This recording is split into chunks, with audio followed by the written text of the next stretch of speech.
Приветствую, друзья! Сегодняшнее видео у нас будет посвящено воблерам на щуку для начинающих спиннингистов. В общем, я тут недавно перед сезоном разбирал свои приманки, весь свой арсенал, и понял, что у меня арсенал уже настолько стал большим, что в принципе всю эту кучу воблеров я не могу с собой возить на рыбалку. Приходится там перебирать, выбирать. И я так подумал, как же тяжело начинающему спиннингисту, который только входит в эту тему, разобраться в этом разнообразии воблеров. Что там, под какие цели, под какие задачи и так далее. А на самом-то деле, если так разобраться, для начала нужно не так много воблеров. Главное, чтобы они начали сразу ловить, ну и понимать, под какие задачи они нужны. Поэтому я решил снять данное видео. Приведу несколько примеров из своего арсенала, из разных, там, скажем так, категорий, которые воблера я бы рекомендовал начинающему спиннингисту. А вы, пожалуйста, в комментариях приведите свои примеры, которые вы могли бы рекомендовать. Будет очень интересно. Итак, погнали! Да, ну и сразу хотелось бы рассказать о критериях, которые я бы предъявлял для воблеров, для начинающих спиннингистов. Во-первых, цена на воблер должна быть относительно небольшой, поскольку на старте не хотелось бы больших вложений. Спиннингист еще слабо разбирается, для чего и что нужно. Да и вообще можно воблер потерять, оторвать, засадить в корягу по неопытности. В общем, воблер желательно, чтобы был дешевый. Второе, я бы отметил уловистость. Желательно, чтобы воблер начал сразу ловить. Иначе, если у вас поклевок нет, вы в воблер потихоньку перестаете верить, откладываете его в коробку, все реже и реже ставите, и так он покрывается пылью и уходит на свалку в конечном итоге. А я по своему опыту могу сказать, что у меня таких воблеров, которые начали ловить сразу, в арсенале немало. Главное, как говорится, знать еще, когда их применять, ну, грубо говоря, место и время. Ну и чтобы там была щука. Вот. Еще один критерий я бы отметил, чтобы воблер был легкоуправляемый. Во-первых, у начинающего спиннингиста мало опыта, поэтому воблер должен ловить на простых проводках и прощать ошибки в анимации. Ну, в общем, простые анимации должны работать и ловить, и чтобы спиннингист как меньше косячил и все-таки ловил как можно больше. Ну и четвертый критерий, я бы выделил дальний и точный заброс еще. Поскольку у начинающего спиннингиста, в принципе, может быть и нет лодки, и ему доступны только береговые рыбалки, поэтому нужен дальний заброс, чтобы с берега можно окучивать большие зоны. Ну а и точность важна, поскольку можно засадить там на ветки деревьев или еще куда-нибудь подальше, в коряги, какие-нибудь траву, камыши. Поэтому это тоже важный критерий. В общем, вот такие 4 критерия, которые я бы предъявил к воблерам для начинающих спиннингистов. Первый воблер, который я хотел бы вам презентовать, это у нас копия на воблер Малос. Оригинальный Малос всем хорош, очень уловистый воблер, но немножко не подходит под наши критерии, а именно по цене. Цена у оригинала просто космос, а копия его стоит какие-то вообще сущие копейки. Я покупаю на Алиэкспрессе там в районе 100 рублей. Покупаю я обычно два варианта, вот такую кислоту и еще беленький вариант с зеленой спинкой. В моих условиях это два самых уловистых варианта расцветки. Воблер просто топовый, ловит по меликам превосходно.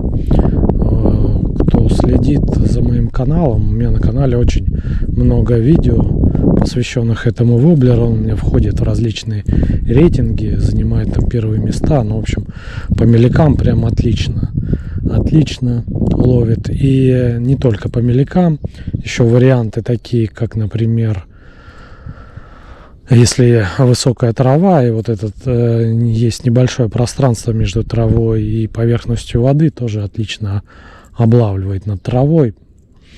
Если есть щука, то гарантированно вы ее поймаете. В общем, воблер очень уловистый, стоит недорого, плюс работает на самых простых проводках.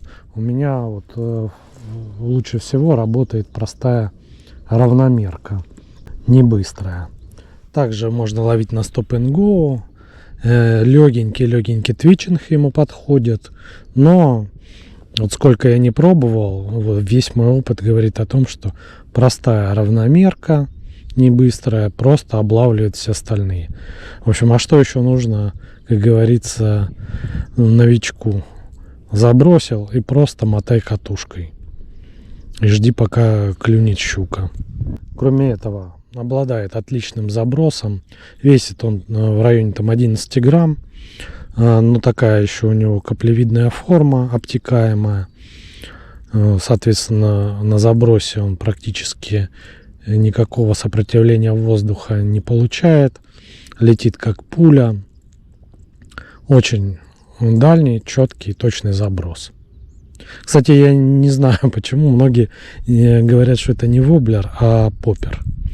Я скорее не согласен и всегда называю воблером, поскольку он лучше всего ловит на воблерных проводках, на той же равномерке. Заглубление у него небольшое, в районе 10 сантиметров.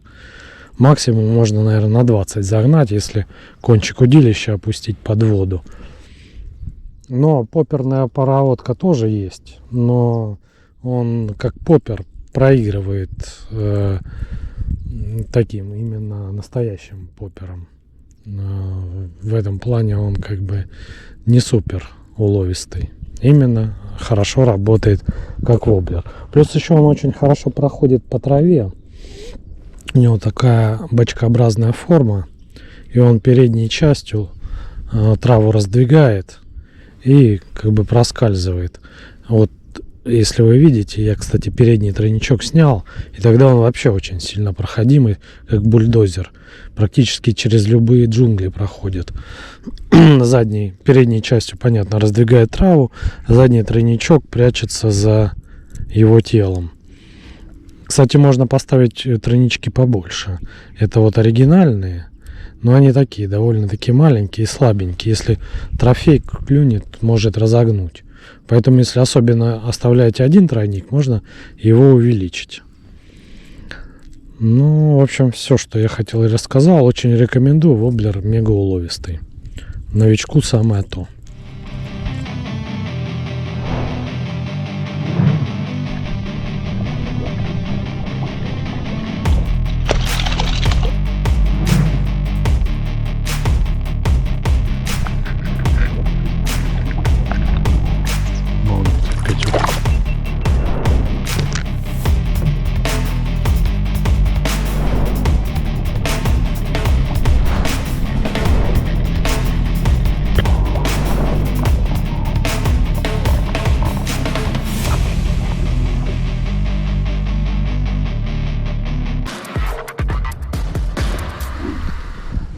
Следующий воблер, который я хотел бы вам презентовать, это у нас воблер Свинка. Название очень прикольное. Делает его российский бренд Lure-Max. Воблер относится к категории кренков. Такой крупный кренк. Ну, соответственно, кренки, если вы знаете, они, в общем-то, работают тоже на простых анимациях. Тут в основном равномерка, опять же, рулит, стоп-н-го, ну и опять же легкий твичинг. И как водится, у меня он ловит лучше всего на равномерке. В общем-то, я пришел к этому воблеру после Малоса. Малость. Дело в том, что идет он не глубоко, 10-20 сантиметров, и остаются неокученные меляки, которые уже чуть поглубже. Там метр-полтора. Вот для этих целей я уже как бы взял свинку. Свинка, она, насколько я помню, где-то до 80 сантиметров заглубляется. Это эфочка, плавающий воблер, весит 11,5 грамм. Ну, в общем, тоже близко к малосу. Но уже, кстати, воблер такой шумовой, с погремушкой. Ну, не звонкая погремушка, такая, чтобы и щуку не пугать, и приманивать активную. Как водится, разловил я его, этот воблер, на первой же рыбалке щучкой. И после этого, не знаю, провальных рыбалок не было пока. Хотя я ловил один сезон, но уже я, в общем-то, очень впечатлен этим воблером. У него уже, в отличие от малоса, есть лопата. То есть не столь проходимый он по траве, но тоже, в принципе, неплохо ходит. Но уже любит места почище. Заброс тоже хороший. Летает прилично и точно. В общем, воблер меня впечатлил. Кстати, ловит он не только щуку, очень хорошо понравился окуням. Окуни от него в восторге. Прям кидаются. Крупный окунь, щука, вот. И такое уже заглубление побольше. Да, хотел еще сказать по поводу цены. Цена у него такая, где-то 600-800 рублей он стоит. Но, в принципе, уже не так дешево, но и не космос. То есть это все равно еще бюджетный сегмент. Не так дорого. Ну, в общем, для начинающего спиннингиста самое то.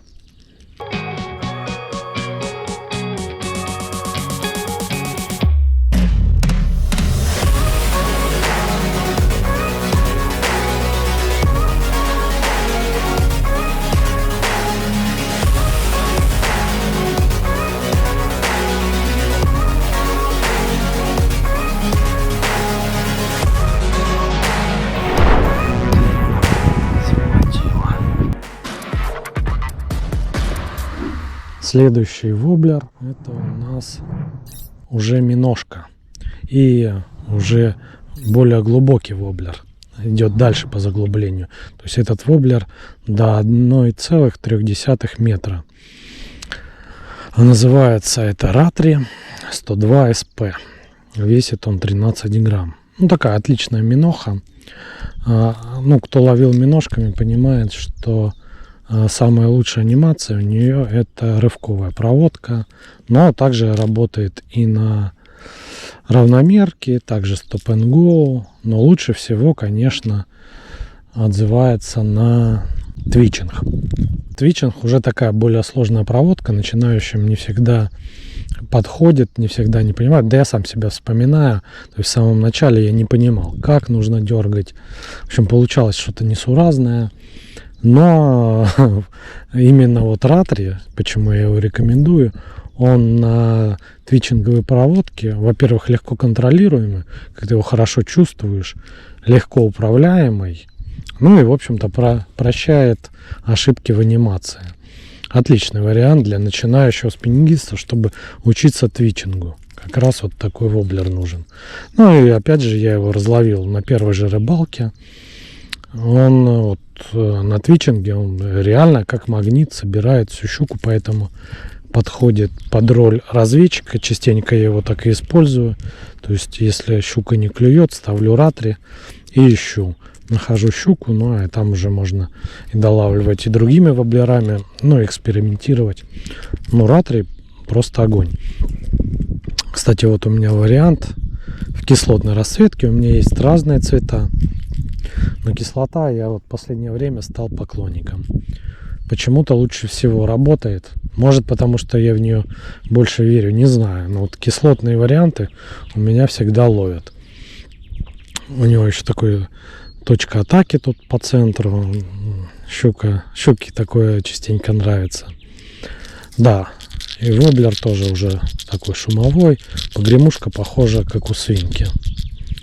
Такой глухой звук. Приманивает активную щуку, а пассивную не пугает.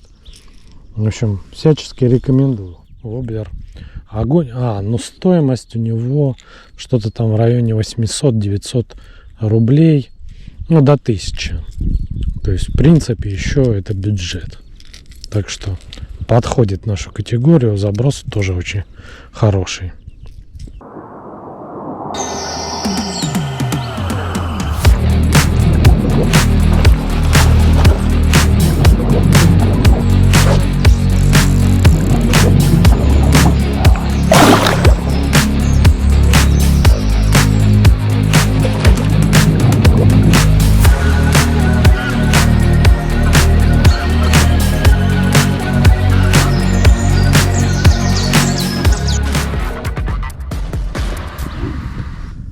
Следующая приманка, да, в общем, это не воблер, это квокер в простонародье. Ну а так хоппер-плоппер, это поверхностная приманка, она идет по поверхности, есть такой пропеллер, который создает на проводке за собой такой гидродинамический след. Щуки очень нравится такое. Он еще, почему его квокером, я так думаю, зовут, что он еще и звук издает такой квакающий, интересный. И почему это вместо воблера я предлагаю его? Ну, чтобы для начинающему спиннингисту был выбор из разных категорий. Ну вот, как поверхностник, я рекомендую квокер. Можно, конечно, выбрать было бы поппер, и, скорее всего, он даже более проверенный вариант. Но квокер мне прям очень нравится. Поэтому я все-таки рекомендую его. Кстати, вот, если посмотрите, поверхность вся искусанная щукой. То есть щука кидается на него неимоверно. У меня это, опять же, не оригинал, это вариант от All Blue. Есть у меня еще и вот такой вариант от Kingdom. Оба варианта очень классные. От All Blue он более легче, летит не так далеко, как от Kingdom, но зато при приводнении он не глубоко заныривает. Если много травы, то, скорее всего, не зацепится. Kingdom потяжелее, он 17 грамм весит. Ну и поздоровее он. Он приводняется. Летит, конечно, дальше. Вот этот вариант.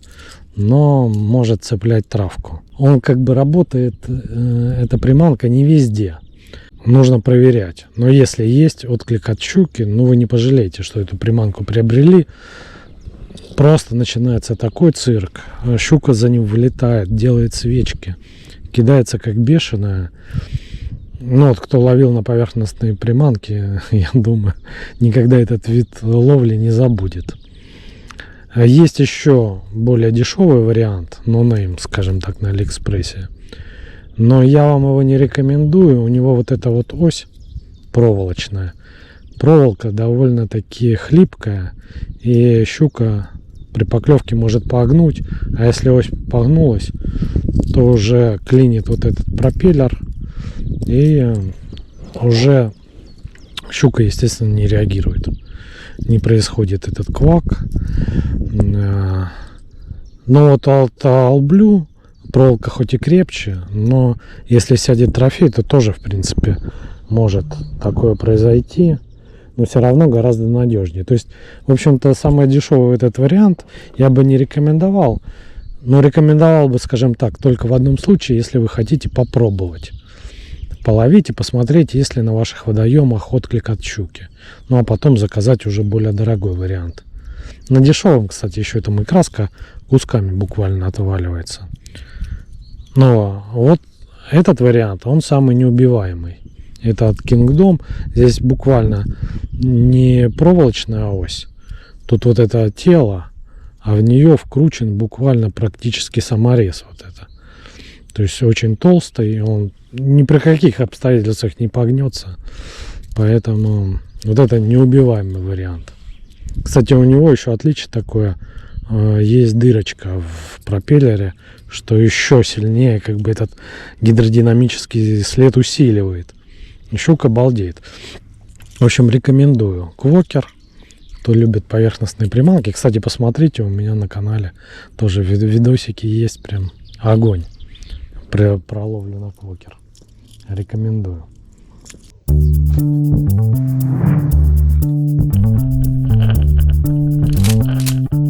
Ух,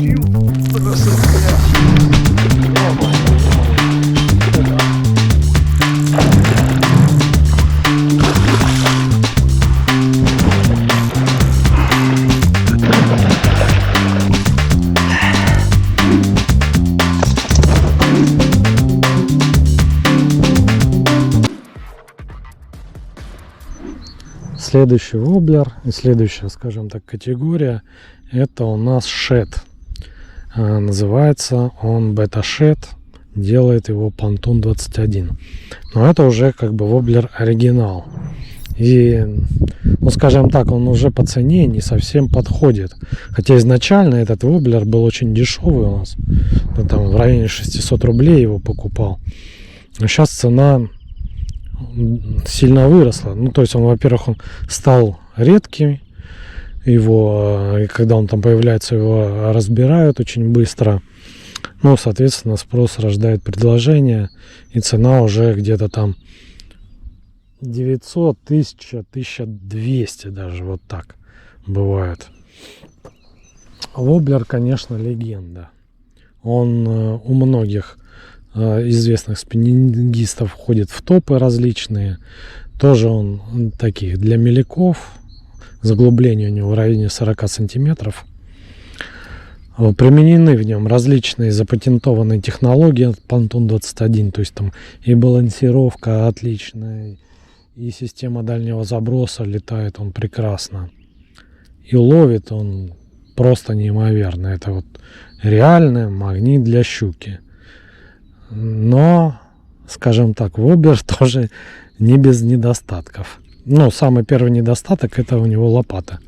Видите, она очень тонкая и хрупкая довольно-таки. Сделана из стеклопластика. И, в общем, у меня уже ломалась неоднократно. На канале, кстати, есть видео, как починить эту лопатку довольно быстро, там буквально за 5 минут. Посмотрите. Ну вот еще такой, почему-то, не знаю, часто его теряют. То есть если вы его покупаете, лучше не покупайте один, покупайте сразу несколько. Во-первых, лопата, во-вторых, почему-то то отстрелится, то за что-то зацепится, не знаю. Больше всего потерь. Ну, возможно, еще и потому, что потери как раз были в тот сезон, когда я им очень много ловил. И я даже вот сейчас его ставлю довольно редко, поскольку, ну, это прям какое-то читерство. То есть ставишь, он щуку выкашивает. Даже уже как-то неинтересно. Хочется что-то другое. Потому что, ну, как я не знаю, поставил, поймал, поставил, поймал. Просто вот не мог я этот воблер, хоть он уже не совсем бюджетный, не включить в свой рейтинг. Начинающим рекомендую, ну, просто неимоверная уловистость. На канале очень много видео с ним, так что смотрите, я ссылочки, скорее всего, в описании оставлю. Рекомендую, очень крутой воблер, шед. Ну, из шедов прям один из лучших. Ну, единственное, что еще нужно понимать, где его применять. Воблер заточен под такую медленную проводку. И лучше всего, естественно, работает твичинг. Такой легенький твичинг. Равномерка, стоп-н-го тоже, да, присутствует, но рывковая проводка лучше всего. Он из-за своего высокого тела и вот этой системы балансировки у него очень классный роллинг. То есть он на паузе очень так круто, остаточные колебания происходят. И, в общем, щука в этот момент просто с ума сходит. Пауза для него архиважная. Ну и вообще медленная проводка. То есть, с одной стороны, очень круто выманивает щуку, даже пассивную, но выводит из себя и спиннингиста тоже. То есть я долго им ловить тоже не могу, поскольку, ну, такие медленные проводки не всем подходят. И, естественно, он никак не подходит там на роль разведчика. Это вот такое, как облавливать какие-то локальные места, где вы точно знаете, что щука стоит. То есть, если вот вы подплыли там под стеночку камыша или какое-то окошко, да, вы практически уверены, что щука там есть, бросаете, он ее поймает. Но если большие зоны какие-то облавливать, ну, просто с ума сойдешь. Не для больших зон. Бета-шет. Кстати, это 75 размер. У него несколько размеров. Есть 68, 83. Ну вот 75 почему-то ловит лучше всех. Хотя я ставку делал на 83, он там и весит больше, летает дальше. Но 75 круче всего. Рекомендую. Ну, в общем, все, что хотел, я рассказал. Вот такой у меня рейтинг. Ну, это даже не рейтинг, я бы их по местам не раскидывал. Просто воблеры из разных категорий отлично все ловят. И очень подойдут начинающему спиннингисту при ловле щуки. В общем, на этом я буду свой обзор заканчивать. Подписывайтесь на этот канал, на мой телеграм-канал. Ставьте лайки.